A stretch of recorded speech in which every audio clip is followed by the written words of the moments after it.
Bonjour et bienvenue aussi à notre tour d'horizon économique, géopolitique et boursier. Et pour comprendre comment tourne la planète finance et lorsqu'elle tourne autour des projets fiscaux de Donald Trump, c'est sur la bourse au quotidien et nulle part ailleurs. L'épisode du jour s'intitulera « La capacité d'émerveillement d'un nourrisson ».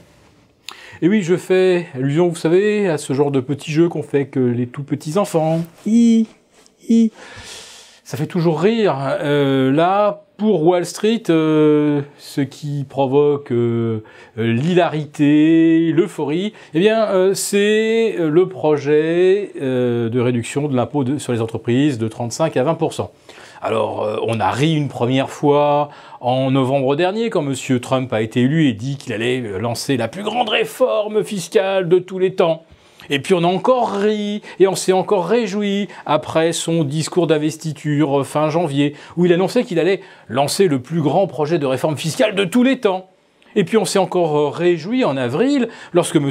Trump, présentant son programme économique, a annoncé qu'il allait lancer la plus grande réforme fiscale de tous les temps. Et puis on s'est encore réjoui au mois de juin, lorsque le Congrès a retoqué le premier projet, qu'il a dit « Nous allons arriver à lancer la plus grande réforme fiscale de tous les temps. » Et puis voilà, 5e édition, on nous annonce, voilà, le projet va être soumis au Parlement. C'est toujours la même nouvelle et c'est toujours le même émerveillement. On a l'impression un petit peu de spectateurs dans un stade de foot qui seraient autant émerveillés par le 3e que par le 8e but, même si au bout de 3 buts, la rencontre, elle est pliée. Eh bien voilà, il y a toujours une raison pseudo-objective pour justifier la hausse des marchés. Par contre, si vous matraquez les mêmes mauvaises nouvelles, vous n'obtiendrez jamais la moindre consolidation.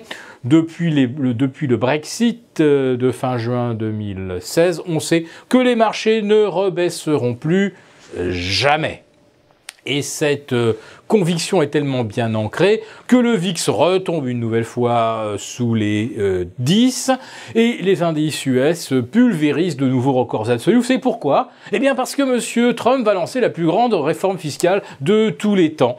Et oui, hier soir, le Russell 2000 a littéralement explosé de plus 2% à 1485 contre un précédent record à 1450. Et le Russell 2000 gagne, je crois, un peu plus de 8% depuis le 28 ou 29 août dernier.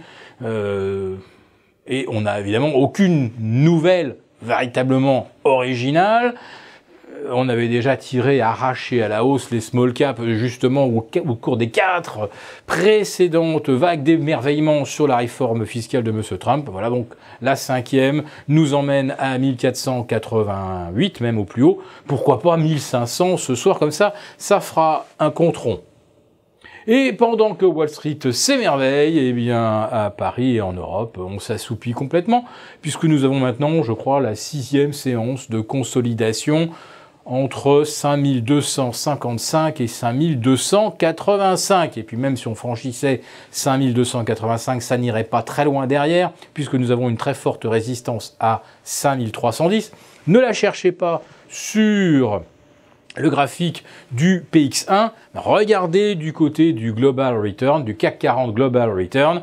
Nous voici ce matin à 13 430 et vous verrez qu'à 1533, on a le record historique absolu de clôture.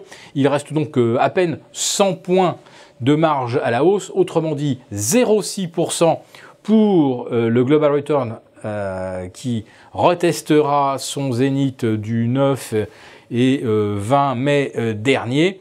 Pour le CAC 40, 0,6% de mieux par rapport au cours actuel, c'est quelque chose de l'ordre de 5310, 5315, donc pas la peine de s'emballer.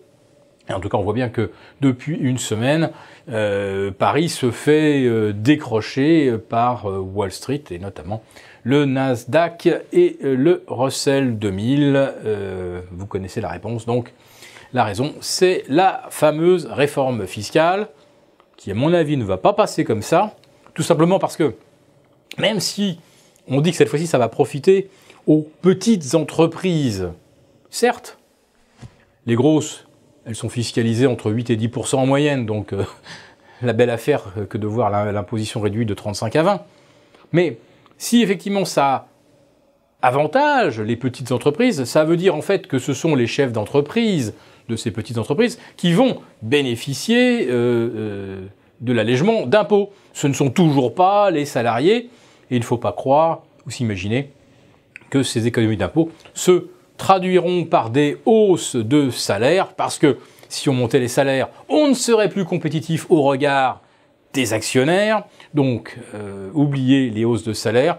Par contre, les hausses de dividendes, oui, certainement, on le voit bien en France d'ailleurs avec le CICE, on a battu dès l'année suivante le record de distribution de dividendes.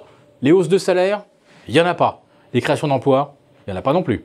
Regardez les chiffres du chômage depuis le début de l'été.